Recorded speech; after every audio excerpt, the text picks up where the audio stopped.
اعوذ باللہ من الشیطان اللعین الرجیم بسم اللہ الرحمن الرحیم الحمدللہ الذی ہدانا للتمسک بالثقلین وجعل لنا القرآن قرۃ عین رب المشرقین والمغربین والصلاة والسلام علی مولانا و مولا الثقلین صاحب قاب قوسین جد الحسن والحسین ابی القاسم محمد اللهم صل على محمد وعلى محمد وآلہ الاطیبین الاطہرین المعصومین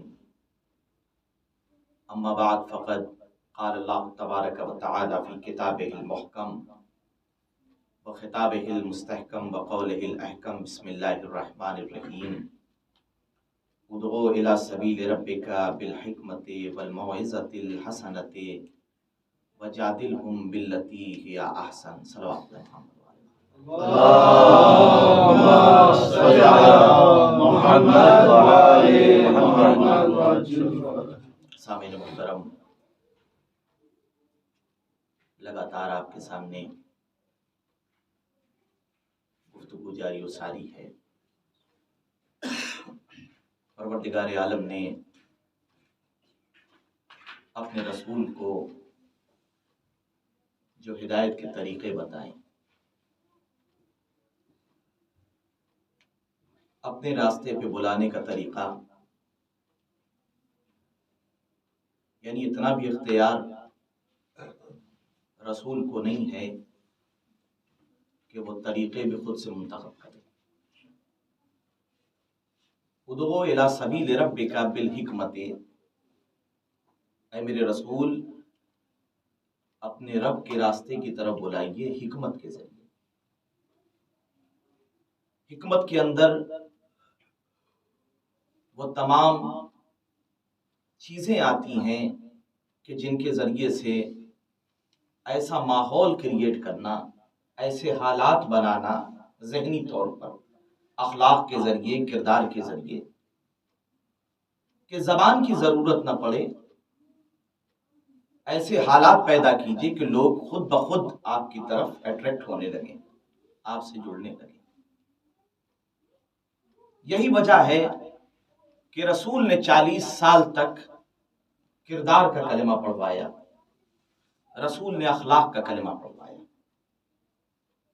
اور عرب کے اس معاشرے کو جو بکھرا ہوا تھا، جو زبانوں میں بٹا ہوا تھا، جو قبیلوں میں بٹا ہوا تھا، جو رنگ و نسل میں بٹا ہوا تھا، کس طریقے سے رسول نے اسے ایک پلیٹ فارم پر جمع کیا، جو آسان نہیں تھا۔ اور رسول نے اپنا تعارف کرایا کہ بعثت لأتمم مکارم الاخلاق، میں اس لیے بھیجا گیا ہوں تاکہ انسان کو اخلاق کے عظیم مرتبوں پر فائز کر سکے۔ وہ بہت بڑا فاتح بھی تھا، وہ بہت بڑا ادیب بھی تھا، وہ بہت بڑا خطیب بھی تھا، وہ بہت بڑا سائنٹسٹ بھی تھا، وہ بہت بڑا تھنکر بھی تھا، وہ بہت بڑا دانشور بھی تھا، مگر جب اس نے اپنا تعارف کرایا تو اخلاق کے ذریعے کرایا۔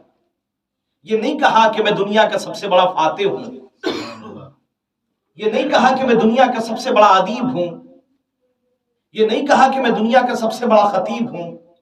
اور قرآن نے بھی بہت سے کمالات رسول کے دکھائے، مگر جب رسول کے تعارف کی بات آئی تو کہا انک لعلی خلق عظیم، اے میرے رسول آپ اخلاق کے عظیم مرتبوں پر فائز ہیں۔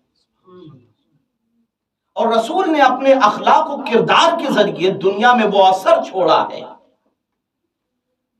کہ جو بھی منصف مزاج ہیں، جو بھی انٹلیکچول ہیں، جب وہ رسول کے کردار کو دیکھتے ہیں تو متاثر ہوئے بغیر نہیں رہ پاتے۔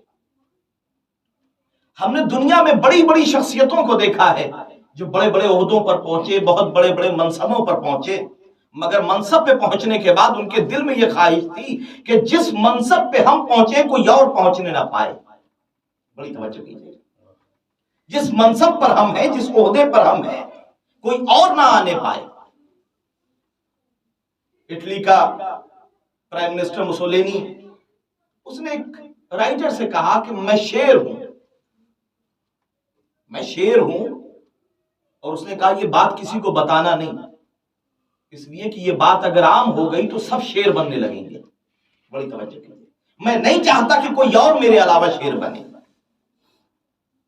لیکن رسول کا کردار دیکھیے، رسول نے کہا میں خود بھی اخلاق کے عظیم مرتبوں پر فائز ہوں اور تمام انسانیت کو اخلاق کے عظیم مرتبوں پر دیکھنا چاہتا ہوں، اخلاق کے عظیم مرتبوں پر دیکھنا چاہتا ہوں۔ اچھا، حکمت کے ذریعے بلاؤ، مگر حکمت کے ساتھ ایک پریشانی ہے۔ امام جواد، امام علی النقی علیہ السلام، امام ہادی، امام علی النقی علیہ السلام ارشاد فرماتے ہیں کہ الحکمت لا تنجو فی اتباع الفاسدہ، حکمت کی باتیں فاسد طبیعتوں میں گھر نہیں کرتی، یعنی حکمت کے ساتھ ایک پرابلم ہے، وہ وہیں پر جائے گی جہاں جگہ پاک ہو۔ بڑی توجہ کیجیے گا، وہ فاسد طبیعتوں میں حکمت کی باتیں نہیں جاتی۔ تو اب سمجھیے قرآن کو حکمت بالغہ کہا، قرآن نے خود حکمت بالغہ، یہ قرآن حکمت بالغہ ہے، ولایت علی حکمت ہے، امامت حکمت ہے، رسالت حکمت ہے، توحید حکمت ہے۔ بڑی توجہ کیجیے گا، اب اگر کوئی کہے کہ ہمیں قرآن سمجھ میں نہیں آتا تو یہ قرآن کی کمی نہیں ہے، اس کی فاسد طبیعت کی کمی ہے۔ اگر کوئی کہے مجھے ولایت علی سمجھ میں نہیں آتی تو یہ ولایت علی کی کمی نہیں ہے، اس کی فاسد طبیعت کی کمی ہے۔ اور فاسد طبیعتوں میں حکمت کی باتیں اثر نہیں کرتی، لہذا پروردگار عالم نے رسول کو تزکیہ نفس کے لیے بھی بھیجا۔ هو الذی بعث فی الامیین رسولا منہم یتلو علیہم آیاتہ ویزکیہم، وہ آئے گا اور آیتوں کی تلاوت کرنے کے بعد تمہارے نفوس کو پاک کرے گا۔ جب تک نفس پاک نہ ہو تب تک حکمت کی باتیں سمجھ میں نہیں آ سکتی۔ والذی بعث فی الامیین، اور دوسری جگہ قرآن نے کہا سورہ شمس میں قد افلح من زکاہا، کامیاب وہی ہوگا کہ جس نے اپنا تزکیہ نفس کر لیا۔ یعنی جب تک دل پاک نہ ہو کامیابی نہیں ہے۔ کامیابی دولتوں کے ذریعے نہیں ہے، کامیابی منصبوں کے ذریعے نہیں ہے، کامیابی حکومتوں کے ذریعے نہیں ہے۔ قد افلح من زکاہا، کامیاب وہ ہے جو اپنا تزکیہ نفس کر لے۔ سورہ سبح اسمہ میں کہا قد افلح من تزکا وذکر اسم ربہ فصلی بل تؤثرون الحیاۃ الدنیا والآخرۃ خیر وابقی۔ وہاں پہ کیا کہا؟ قد افلح من زکاہا، جس نے اپنا تزکیہ نفس کر لیا وہ کامیاب ہو گیا، سورہ شمس میں۔ لیکن یہاں بھی کیا کہا؟ قد افلح من تزکا وذکر اسم ربہ فصلی، قد افلح من تزکا، بے شک وہ کامیاب ہوگا کہ جو اپنا تزکیہ نفس کرے، وذکر اسم ربہ، اس کے بعد اللہ کا نام لے، فصلی، پھر نماز پڑھے۔ آج بہت سے لوگ کہتے ہیں کہ صاحب عبادتوں میں مزہ نہیں آتا، نمازیں پڑھتے ہیں مزہ نہیں آتا، روزہ رکھتے ہیں مگر لطف صوم نہیں آتا، روزے کا مزہ نہیں آتا۔ عبادتوں کا اپنا ایک مزہ ہے، بڑی توجہ کیجیے گا، عبادتوں کا اپنا ایک مزہ ہے۔ عبادت ایکسرسائز نہیں ہے۔ عبادتوں میں جب کیفیت محسوس ہونے لگے، عبادتوں میں جب لذت محسوس ہونے لگے، وجہ کیا ہے کہ عبادتوں میں لذت نہیں آتی، عبادتوں میں دل نہیں لگتا، روزہ رکھتے ہیں مگر وہ تکلیف لگتا ہے۔ کیوں؟ قرآن نے کیا کہا؟ قد افلح من تزکا وذکر اسم ربہ فصلی، پہلے تزکیہ نفس کرو، جب تزکیہ نفس کرو گے اور نماز پڑھو گے تو مزہ آئے گا۔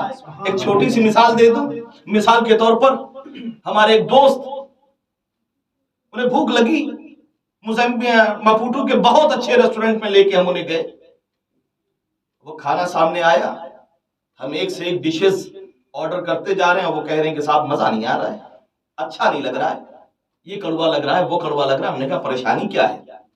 ہم نے جب ہاتھ تھاما تو پتا چلا کہ فیور ہے، جب چیک کرایا تو پتا چلا کہ ملیریا ہے۔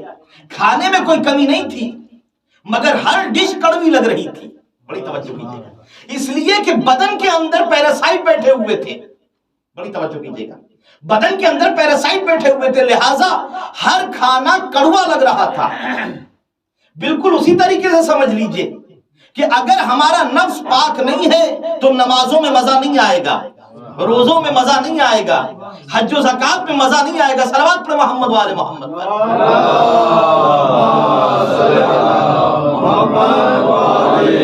محمد تم مسلمان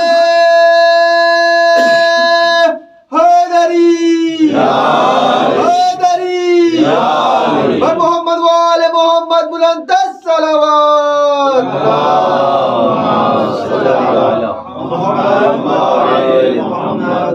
مسلمان صرف کلمہ پڑھ لینے کا نام نہیں ہے، بلکہ نفس کو پاکیزہ کرنے کا نام ہے، تزکیہ نفس کا نام ہے، مستقل برسر پیکار رہنے کا نام ہے. صرف کلمہ پڑھ کے لوگ سمجھتے ہیں مسلمان ہو گئے. کسی شاعر نے کہا تھا یہ شہادت گہے الفت میں قدم رکھنا ہے.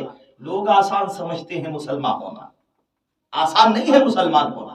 ہر وقت اپنے نفس سے ٹکراؤ کرتے رہنا ہے، اور اس کا بھی فلسفہ ہے. چارلس ڈارون آپ جانتے ہوں گے، جس نے تھیوری آف ایوولوشن دی تھی، اس کی ایک تھیوری اور ہے. وہ یہ کہتا ہے کہ چونکہ ہماری فطرت میں کنٹرول ہے، ڈومینیشن ہے، قبضہ کرنا، دوسروں سے لڑتے رہنا، ان کا بھی حق چھین لینا، ان کا بھی حق چھین لینا، ان سے بھی فائٹ کرتے رہنا، ان سے بھی فائٹ کرتے رہنا. وہ کہتا ہے کہ اس کا ریزن ہے، اس کی تھیوری یہ ہے کہ جب ہم رحم مادر میں پہنچے تو اربوں جرثوموں کی صورت میں تھے. بڑی توجہ کیجیے گا، پہنچنے میں کہاں لے جانا چاہ رہا ہوں. جب ہم رحم مادر میں پہنچے تو کروڑوں جرثومے تھے جو ایک دوسرے سے فائٹ کر رہے تھے، اور ہماری وجود کی بنیاد اس بات پر تھی کہ ہم کتنوں کو مارتے ہیں، کتنوں کی زندگی چھینتے ہیں، اور آہستہ آہستہ یا تو 2 بج گئے یا 1 بج گیا تو ہم دنیا میں آ گئے. تو ہماری فطرت میں، ہماری انسٹنکٹ میں، ہماری جبلت میں یہ ہے کہ ہم دوسروں کے حقوق چھین لیں. ہر انسان ڈومینیٹ کرنا چاہتا ہے، ہمارا علاقہ، ہمارا آفس، ہمارا ملک، ہماری مملکت، ہماری دولت، ہماری پراپرٹی، یہ سب ہماری ہے، دوسروں کے پاس کچھ نہ جائے. ہم یہ نہیں دیکھ سکتے کہ دوسروں کے پاس بھی کچھ ہو. مولانا سجاد نے ارشاد فرمایا تھا نا کہ اگر پروردگار کسی کو کوہ احد کے برابر سونا دے دے اور اس کے پڑوس میں کسی کے پاس تھوڑا سا معمولی سا سونا ہو، تو جب تک وہ اس کو بھی نہ لے لے گا اسے سکون نہیں ملے گا. یہ انسان ہے جسے سکون نہیں ملتا. دولتوں کی انتہا ہو جائے، کتنی بھی دولت کما لیجئے، کتنی بھی پراپرٹی کما لیجئے، آپ کو آج تک کوئی مسکراتا ہوا نظر آیا جو یہ کہہ دے کہ صاحب اب میں مطمئن ہو گیا، اب مجھے دولت کی ضرورت نہیں ہے؟ جتنی دولت بڑھتی چلی جاتی ہے اتنی ہی ہوس بڑھتی چلی جاتی ہے. یہ ہے فطرت انسانی. آپ نے واقعہ سنا ہوگا الیگزینڈر دا گریٹ. اب معلوم نہیں وہ الیگزینڈر دا گریٹ کون ہے اور سکندر ذوالقرنین میں کیا رابطہ تھا، مگر الیگزینڈر دا گریٹ وہ بادشاہ تھا کہ جو میسوڈونیا سے چلا تھا اور تقریباً اس زمانے کے نون ورلڈ کو فتح کرتا ہوا آگے بڑھتا چلا جا رہا تھا. جب وہ سمندر کے کنارے پہنچا ہے تو ایک مرتبہ سمندر سے اس نے خطاب کیا.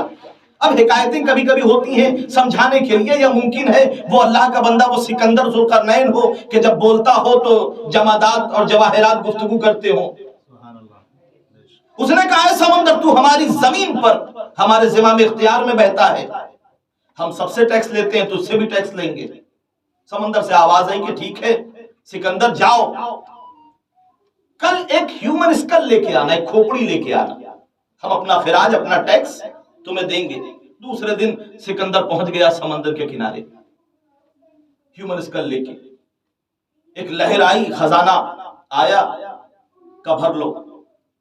پھر تھوڑی دیر بعد دوسری لہر آئی، پھر اس نے بھر لیا. تیسری لہر آئی، پھر بھر لیا. صبح سے شام تک ہو گئی. سکندر پریشان ہو گیا اور کہا کیسا خزانہ دے رہا ہے؟ ایک چھوٹے سے سر میں صبح سے خزانہ بھر رہا ہوں، شام ہو گئی یہ کھوپڑی بھری نہیں. بڑی توجہ کیجیے گا.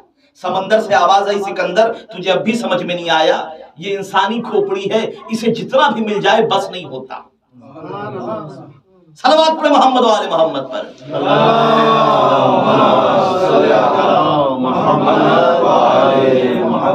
تو ہماری فطرت میں لڑنا ہے، ہماری انسٹنکٹ، ہماری جبلت، ہماری فطرت جو ہے وہ یہ ہے کہ دوسروں کا حق بھی چھین لو.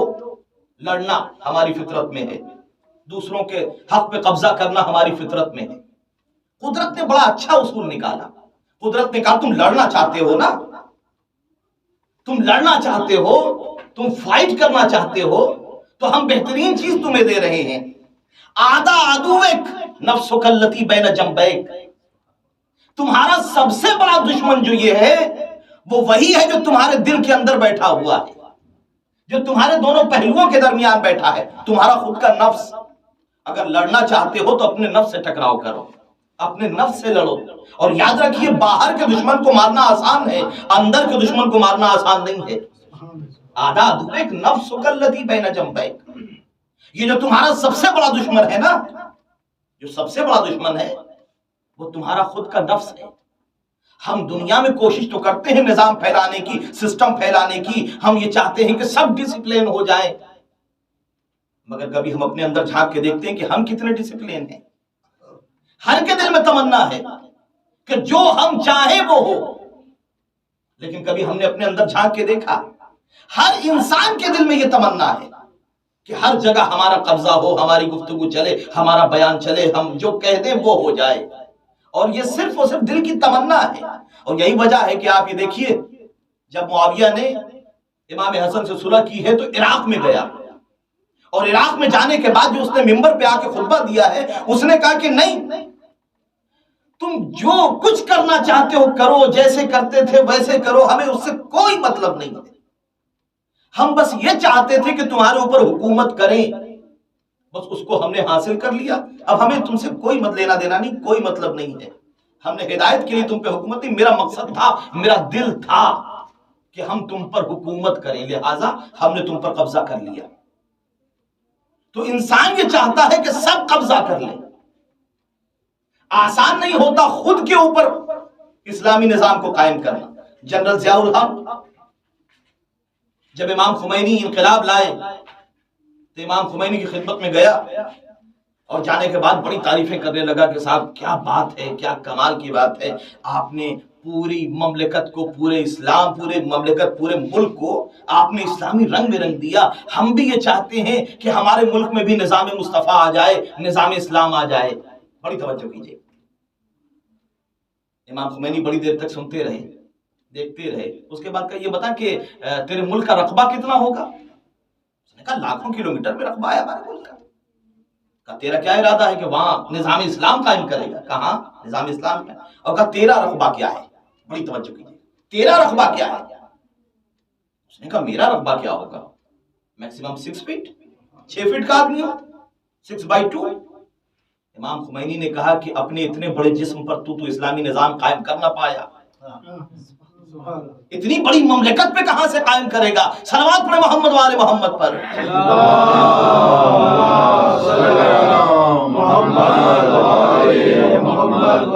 تو سب سے بڑا معاویہ نے کہا صرف اور صرف قبضہ کرنا چاہتا تھا، اور وہ یہ سمجھتا تھا کہ دنیا کا بہت بڑا سیاستدان ہے. اور یاد رکھیے یہ بھی اسی کا پھیلایا ہوا ریومر تھا کہ علی کو سیاست نہیں آتی، علی کو سیاست نہیں آتی. مولا کائنات نے پول کھول دی ہے نہج البلاغہ میں. امام نے فرمایا ہے کہ اگر جو لوگ یہ سمجھتے ہیں کہ علی کو سیاست نہیں آتی، علی کو سیاست آتی ہے، مولا فرماتے ہیں لَكُنْتُ لَوْلَا الدِّينُ لَكُنْتُ أَدْهَرَ رَبْ. اگر دین کی بیڑیاں نہ ہوتی نا تو میں عرب کا سب سے بڑا سیاستدان تھا. لیکن علی کے سامنے دین کی بیڑیاں ہیں. علی کا اختیار، چونکہ سیرت رسول پہ چل رہے تھے، علی اخلاق پھیلانے آئے تھے، کردار کے ذریعے اسلام پھیلانا چاہتے تھے. علی کا اختیار، دنیا یہ سمجھتی ہے کہ علی کے پاس طاقت نہیں تھی، علی کے پاس سیاست نہیں تھی. مولا نے فرمایا ہے آج دنیا میں یہ تاریخوں میں لکھا گیا کہ صاحب علی کو سیاست نہیں آتی تھی، علی کو سیاست نہیں آتی تھی، علی کو سیاست نہیں آتی تھی. علی کے ایک چاہنے والے نے ہزاروں سال کی حکومت کو چند لمحوں میں دھول چٹا کے بتایا کہ جب غلام ایسے ہیں تو امام کیسا ہوگا. آج علی کا چاہنے والا پوری دنیا پریشان ہے. وہ جو 200 300 سال کی سیاستیں کرتے ہیں اور پلاننگ کرتے ہیں، وہ ان کی پلاننگ کو ایک لمحے میں چکنا چور کر دیتا ہے. بتایا کہ وہ دیکھو غلام کی سیاست ایسی ہے تو پھر آقا کی سیاست کیسی ہو.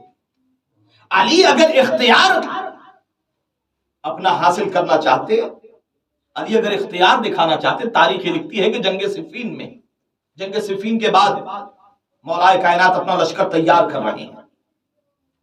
روایتیں بیان کرتی ہیں کہ 2 شخص لڑتے ہوئے علی کی خدمت میں آئے. دونوں آ کے لڑ رہے تھے علی کی خدمت میں. مولا نے سمجھانے کی کوشش کی نہیں مان رہے تھے. ایک تو چپ ہو گیا, ایک گستاخی کرنے لگا, ایک بدتمیزی کرنے لگا, اور اس کی گستاخی اتنی بڑھی کہ مولا علی سے گفتگو کرنے لگا, بدتمیزی کرنے لگا.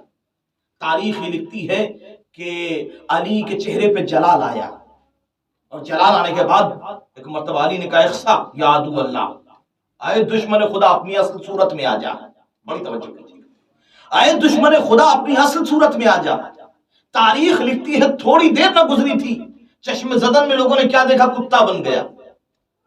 سب گھبرا گئے, ڈر گئے کہ کیا ہوا. تھوڑی دیر کے بعد اس نے گریہ کرنا شروع کیا, آنکھوں سے آنسو جاری تھے. وہ آیا علی کے قدموں میں, سب پٹکنے لگا. علی نے پھر اسے انسان بنا دیا. اب کچھ لوگ ڈرے ڈرے سہمے سہمے آئے, اور آنے کے بعد کہیں گے یا علی اتنا اختیار ہے. علی نے کیا کہا, اخسا یا عدو اللہ, اے اللہ کے دشمن, بدتمیزی اس نے علی سے کی تھی, گستاخی علی کی خدمت میں کی تھی. اور علی کیا کہہ رہے ہیں, اخسا یا عدو اللہ, اے اللہ کے دشمن اپنی اصل صورت میں آ جا. تو علی نے دو چیزیں بتا دی, گستاخی علی سے دشمن خدا کا بنتا ہے, گستاخی علی سے ہوتی ہے, دشمن خدا کا بنتا ہے. اور علی نے کیا کہا, اپنی اصل صورت میں آ جا. علی نے دوسرا جملہ بھی بتا دیا, علی نے دوسری بات یہ بتا دی کہ علی کا دشمن چاہے کسی بھی صورت میں ہو, حقیقت کتا ہوتی ہے. تو اس زاویے سے اگر آپ دیکھیں تو اس دنیا میں مسلمان کم نظر آئیں گے, کتے زیادہ نظر آئیں گے. صلوات پڑھیں محمد و آل محمد پر.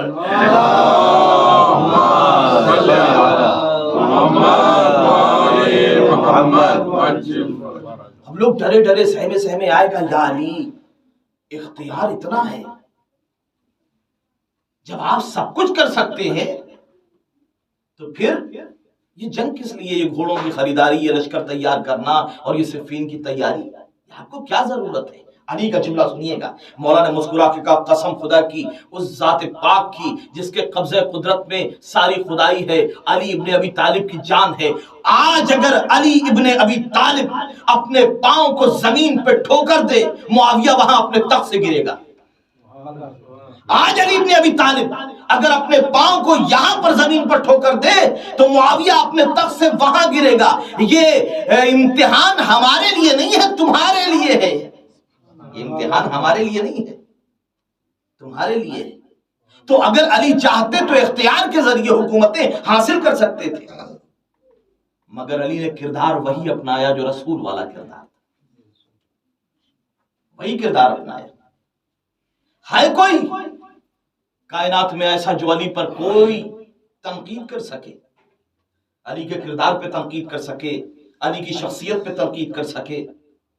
حرہ حلیمہ سعدیہ, حلیمہ سعدیہ کا نام آپ نے سنا ہوگا.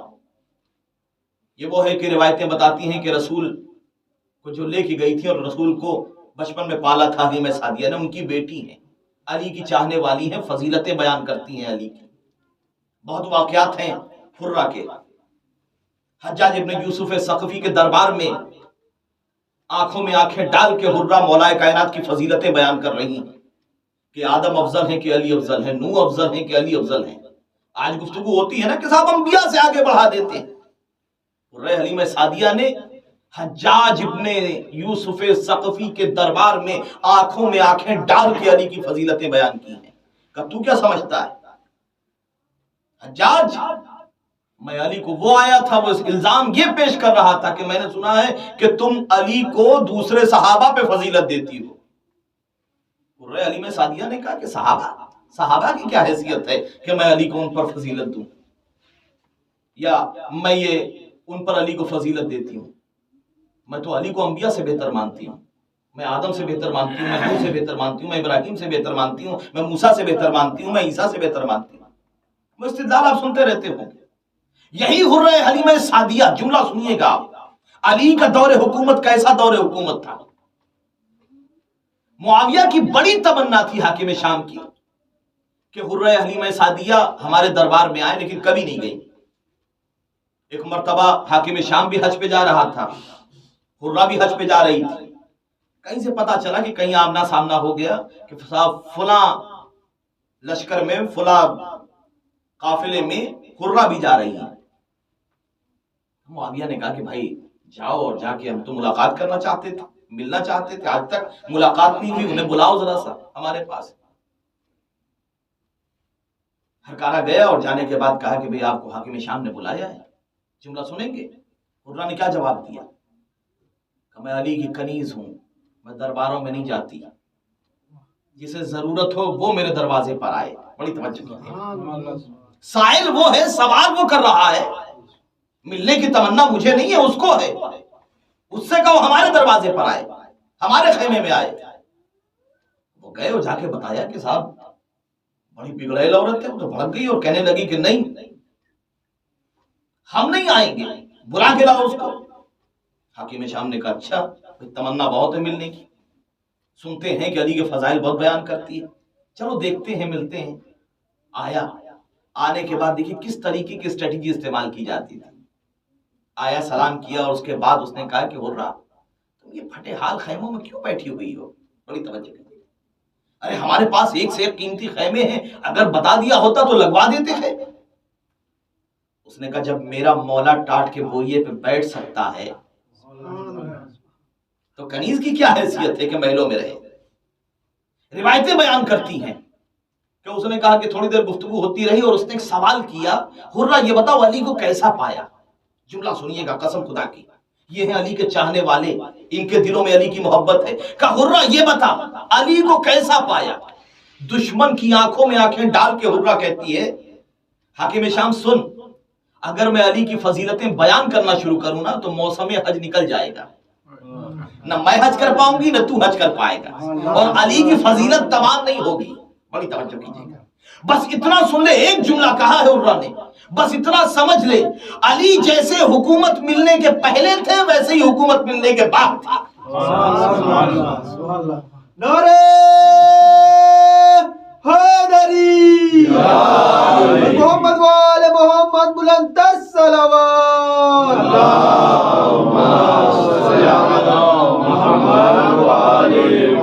دنیا کے بادشاہوں, دنیا کے کنگز کے اکاؤنٹ ان کے حکومت ملنے سے پہلے دیکھیے, ان کا اسٹیٹس پہلے دیکھیے, اور حکومت ملنے کے بعد دیکھیے, ان کا لائف سٹائل دیکھیے, ان کا اسٹیٹس دیکھیے, ان کی گاڑیاں دیکھیے, ان کے محلات دیکھیے.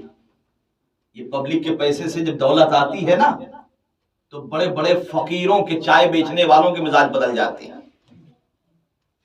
لیکن کمال ہے علی کا. حرہ کہتی ہے کہ بخدا علی جیسے حکومت ملنے سے پہلے تھے ویسے ہی حکومت ملنے کے بعد تھے. ایک جملے میں علی کی فضیلت, کہ اگر فضیلت بیان کرنا شروع کروں پورا موسم حج نکل جائے گا. علی کی فضیلت تمام نہیں ہوگی, نہ تیرا حج ہوگا نہ میرا حج ہوگا. بس اتنا سمجھ لے کہ علی جیسی حکومت ملنے سے پہلے تھے ویسے ہی علی حکومت ملنے کے بعد تھے. اب دوسری چال چلی, اس نے کہا کہ اچھا حرہ میں اگر کچھ پیسہ دوں تو قبول کرے گی؟ اس نے کہا تیرے باپ کی دولت ہے نہیں کہ جو تو دے رہا ہے, مومنین کا مال ہے, ایک مومن کے پاس پہنچ رہا ہے. دے دیا, اتنا دیا, اتنا دیا, اور اس کے بعد سوال کیا کہ حرہ یہ بتا علی ہوتے تو اتنا دیتے؟ بڑی توجہ کیجیے گا, عجیب سوال کیا. حرہ علی کی تعریف کرتی ہے نا, علی کے فضائل پڑھتی ہے, اگر علی ہوتے تو اتنا دیتے؟ اس نے کہا نہیں بالکل نہیں دیتے, کبھی زندگی میں نہیں دیتے. کہا دیکھ میں نے دیا. کہاں علی بالکل نہیں دیتے, اس لیے کہ علی بیت المال کو مومنین کے فائدے کے لیے خرچ کرتے تھے, انسان خریدنے کے لیے خرچ نہیں کرتے تھے. مومنین کے آرام کے لیے, مومنین کی آسائش کے لیے خرچ کرتے تھے, مومنین میں بانٹتے تھے, لوگوں کو خریدنے کے لیے استعمال نہیں کرتے تھے. حرہ نے بتا دیا, حرہ نے بتا دیا کہ دنیا کا ہر انسان بک سکتا ہے, علی والے نہیں بک سکتے. دنیا میں ہر انسان بک سکتا ہے, علی والے نہیں بک سکتے. علی والوں کو خریدا نہیں جا سکتا. دنیا میں کوئی دولت ہی نہیں بنی ہے, کسی بینک میں وہ نوٹ ہی نہیں چھپی ہے جو علی والوں کو خرید سکے, علی والوں کو خرید سکے. ایک شخص آیا علی کے پاس اور کہنے لگا مولا کچھ بھی نہیں ہے میرے پاس, دولت نہیں ہے, مکان نہیں ہے, یہ نہیں ہے, وہ نہیں ہے, کچھ بھی نہیں ہے. علی نے کہا تو بہت امیر ہے. اس نے کہا کہ مولا کچھ نہیں ہے, آپ جانتے ہیں, آپ علم غیب کے مالک ہیں, آپ کو معلوم ہے میرے پاس کچھ نہیں ہے. امام نے کہا تیرے دل میں ہماری محبت نہیں ہے؟ اس نے کہا ہاں وہ تو ہے مولا. کہا اچھا یہ بتا اگر دنیا کی ساری دولتیں لا کے تیرے سامنے رکھ دی جائیں اور تجھ سے کہا جائے کہ وہ جو دل میں محبت ہے نا وہ نکال کے دے دے, یہ دولتیں لے لے, تو کیا لے گا؟ کہا کہ نہیں مولا یہ تو نہیں ہو سکتا. ساری دولتوں کو لات مار دوں گا مگر آپ کی محبت کو باہر نہیں نکال سکتا. بڑی توجہ کیجئے گا. تو امام نے مسکرا کے کہا اتنی قیمتی چیز رکھتا ہے اور اس کے بعد کہتا ہے کہ اللہ نے کچھ نہیں دیا. صلوات پڑھیں محمد و آل محمد پر.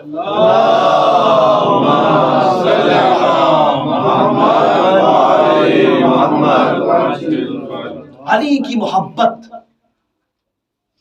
علی کی محبت اس شے کا نام ہے جب دل میں پیدا ہوتی ہے. علی کی محبت گناہوں کو کھا جاتی ہے. حب علی یاکل الایمان کما تاکل النار الحطب. علی کی محبت جب دل میں آتی ہے تو گناہ مٹنے لگتے ہیں، ختم ہونے لگتے ہیں. دل میں محبت کی چنگاری جلا کے تو دیکھیے گناہوں کا انبار کتنا ہو. آپ نے دیکھا ہوگا نا میکینزم کیا ہوتا ہے، آگ کیسے لگتی ہے. لکڑیاں منوں ہوں ٹنوں ہوں، بہت زیادہ تعداد ہو تو ان کو جلانے کے لیے کیا اتنی آگ کی ضرورت ہے؟ اتنی آگ کی ضرورت نہیں ہے. ایک معمولی سی چنگاری بڑے بڑے جنگلوں کو جلا کے خاک کر دیتی ہے. بڑی توجہ کیجیے. دل میں علی کی محبت کی چنگاری لگا کے دیکھو، گناہ کتنے بھی ہوں گے آہستہ آہستہ محبت علی بڑھتی جائے گی، گناہوں کا انبار کم ہوتا چلا جائے گا. اگر علی کی محبت دل میں آ جائے. یہ کربلا ہمیں علی کی محبت سکھاتی ہے، یہ عزاداری ہمیں علی کی محبت سکھاتی ہے. اس لیے کہ ہم اس بات کو اچھی طرح سمجھ جاتے ہیں اس عزاداری کے ذریعے کہ کربلا میں جو بھی آئے تھے وہ دشمن علی تھے. جب حسین نے یہ پوچھا تھا کہ تم مجھے کیوں قتل کرنا چاہتے ہو، کیوں قتل کرنا چاہتے ہو، تو یہی جواب تو ملا تھا. امام نے پوچھا تھا کہ ام علی نفس قتلتھا، کیا میں نے کسی کو قتل کیا ہے جس کے بدلے میں تم مجھے قتل کرنا چاہتے ہو. ام علی شریعت بدلتھا، میں نے حلال محمدی کو حرام یا حرام محمدی کو حلال قرار دیا ہے جس کی وجہ سے تم مجھے قتل کرنا چاہتے ہو. میں نے کسی کو قتل کیا ہے جس کے بدلے میں تم مجھے قتل کرنا چاہتے ہو. کوئی جواب نہیں آیا تھا. جواب یہی تھا بغضا لابی، تمہارے باپ کے بغض. یہ علی کا بغض تھا جو حسین کو کربلا تک لے کے آیا. علی کی دشمنی تھی، یہ رسول کی دشمنی تھی جو خانوادہ اہل بیت سے بدلہ لے رہی تھی. ارباب اعضاء آپ تصور کریں، 2 محرم کو جب یہ قافلہ آیا ہے، خیام فرات کے کنارے لگائے گئے ہیں. حسین چاہتے اگر رسول کے کردار کو پیش نہ کرنا ہوتا اور شجاعت کے جوہر دکھانا ہوتے تو حسین کربلا کے منظر کو بدل سکتے تھے. مگر جب جب تلوار پہ غازی عباس نے ہاتھ رکھا ہے نا قبضہ شمشیر پر، تب تک حسین نے کہا ہے بھیا عباس لڑنے کے موقع آئیں گے، جنگ کا موقع آئے گا. تلوار نہیں اٹھانے دی ہے عباس کو. دارالعمارہ میں جب حسین کا لہجہ بلند ہوا تھا، آواز بلند ہوئی تھی، تو عباس نے قبضہ شمشیر پہ ہاتھ رکھا تھا. حسین نے ہاتھ رکھ دیا، نہیں عباس جنگ کا مقام نہیں. بھائی کے جنازے پہ تیر لگے تھے، حسین نے قبضہ شمشیر پہ ہاتھ رکھا تھا. حسین نے کہا تھا نہیں لڑنے کا موقع آئے گا. عباس بھی انتظار کر رہے ہیں لڑنے کا موقع آئے گا. مکے میں حسین نے حج کو عمرے سے بدلا، عباس کو جلال آیا. حسین نے کہا نہیں لڑنے کا موقع آئے گا. ارباب اعضاء آپ تصور کریں، ابھی تک اس شیر کو، اس غازی کو کربلا کے لیے تیار کر کے لائے تھے. اب جب کربلا میں آئے ہیں نا، اس عباس نے سکون کا سانس لیا ہے. اسی دن کے لیے مہیا کیا تھا بابا نے. اب مجھے جنگ سے کون روکے گا. فرات کے کنارے خیمے لگا دیے گئے، عباس نے اپنے ہاتھوں سے لگائے. تاریخ لکھ رہی ہے جب 4 محرم کو لشکر آیا ہے اور آنے کے بعد ایک مرتبہ آواز دی گئی کہ فرات کے کنارے سے خیمے ہٹائے جائیں. عباس کو جلال آ گیا. روایتیں بیان کرتی ہیں کہ مولا حسین آرام فرما رہے ہیں، عباس کو جلال آیا. عباس نے خط کھینچا اور کھینچنے کے بعد کہا کسی میں دم ہو تو لشکر سے اس خط کو پار کر کے دکھا دے.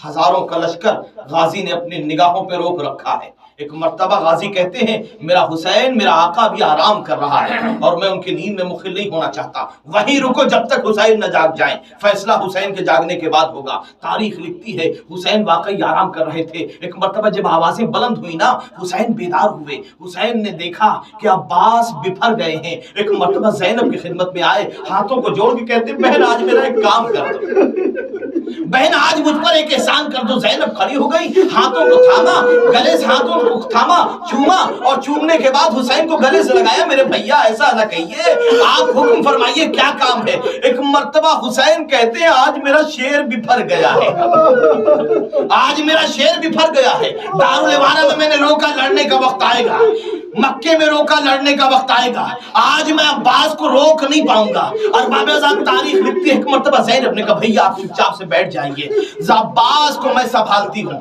ایک مرتبہ فضہ کو بلایا اور بلانے کے بعد کہا جاؤ میرے بھیا عباس کو آواز دو، زینب بلا رہی ہے۔ تاریخ لکھتی فضہ دوڑی ہوئی آئی اور کہا آقا عباس آپ کو شہزادی زینب بلا رہی ہے۔ تاریخ یہ لکھتی ہے ایک مرتبہ عباس کو آنے میں دیر ہوئی، جناب زینب نے فضہ سے پھر کہا فضہ جاؤ اور جا کے کہنا عباس اگر فوراً نہیں آئے نا زینب خیمے سے باہر آ جائے گی۔ جزاک اللہ، خدا آپ کو کسی غم میں نہ لائے سوائے مظلوم کربلا کے، زینب خیمے سے باہر آ جائے گی۔ تاریخ لکھتی فضہ آئی، آنے کے بعد کہا عباس شہزادی کہہ رہی ہے اگر تم نہیں آئے تو زینب خیمے سے باہر نکل آئے گی۔ تاریخ لکھتی ایک مرتبہ دوڑتے ہوئے عباس آئے اور آنے کے بعد قدموں میں گر گئے، شہزادی آج کے بعد یہ جملہ نہ کہیے گا، ارے عباس کی موجودگی میں عباس کی شہزادی خیمے سے باہر آ جائے، میں کہوں گا مولا ارے اس وقت کیا ہوگا جب خیام ہی نہ رہے، جب خیام میں آگ لگا دی جائے گی، بیوی آئے خیمے سے دوسرے خیمے۔ ایک مرتبہ دو زانو ہو کے بیٹھے اور بیٹھنے کے بعد کہا کیا ہوا میرے لال، کیا ہوا میرے بھائی، کیا ہوا میری جان عباس، کیا بات ہے میرے بھائی، کون سی تکلیف ہو گئی، کیوں میرا شیر اتنا بپھر گیا ہے۔ تاریخ لکھتی ایک مرتبہ عباس کہتے ہیں شہزادی آپ نے دیکھا نہیں ان ظالموں نے ہمارے آقا کو مجبور سمجھ رکھا ہے، ہم نے یہ کہہ رہے ہیں فرات کے کنارے سے خیمے ہٹاؤ۔ شہزادی ذرا سوچیے عباس نے اپنے ان بازوؤں سے اپنے ہاتھوں سے خیمے لگائے ہیں، کس میں مجال ہے جو فرات کے کنارے سے خیمے ہٹا دے۔ ایک مرتبہ تاریخ لکھتی عباس نے کہا شہزادی مولا حسین آرام کر رہے ہیں، مولا حسین میں آپ کو مولا حسین کی جگہ سمجھتا ہوں، بس ایک مرتبہ حکم دے دیجیے، یہ نہ کہیے گا کہ خیمے ہٹاؤ، یہ بتائیے کہیے کہ عباس لشکر ہٹاؤ، عباس لشکر ہٹاؤ۔ تاریخ لکھتی حسین آ گئے، آنے کے بعد بیٹھ گئے، زینب کو اشارہ کیا، زینب نے بھائی کے سروں میں شانہ پھرانا شروع کیا، آہستہ آہستہ بالوں کو سہلانا شروع کیا اور ایک جملہ کہا، عجیب جملہ کہا، بھیا سمجھ میں یہ نہیں آتا کہ جب تم ہمارے ساتھ ہو تو پھر کیا فرق پڑتا ہے کہ خیمے فرات کے کنارے رہے یا فرات سے دور رہے۔ تاریخ لکھتی ایک مرتبہ عجیب انداز سے عباس نے سر کو اٹھایا، حسرت بھری نگاہوں سے زینب کو دیکھا، کہ شہزادی میں سمجھ گیا، اپنے ہاتھوں سے جن ہاتھوں سے غازی نے خیمے لگائے تھے اور غازی نے اپنے ہاتھوں سے خیمے اکھاڑنا شروع کیے، اور باب ازاد جیسے ہی عباس نکلے ہیں نا حسین نے سر سے امامہ اتار لیا۔ زینب پلٹی، ہاتھوں کو جوڑ کے کہا بھیا بنی ہاشم کا اصول ہے کہ جب جنازہ جاتا ہے تب سر سے امامہ اتارا جاتا ہے، یہ تو عباس زندہ جا رہے ہیں۔ ایک مرتبہ حسین تڑپ گئے، آنکھیں اشکبار ہو گئی، کہا بہن یہ عباس نہیں جا رہے ہیں، عباس کی تمناؤں کا جنازہ جا رہا ہے، عباس کی آرزوؤں کا جنازہ جا رہا ہے۔ سيعلم الذين ظلموا أي منقلب ينقلبون على رحمة الله.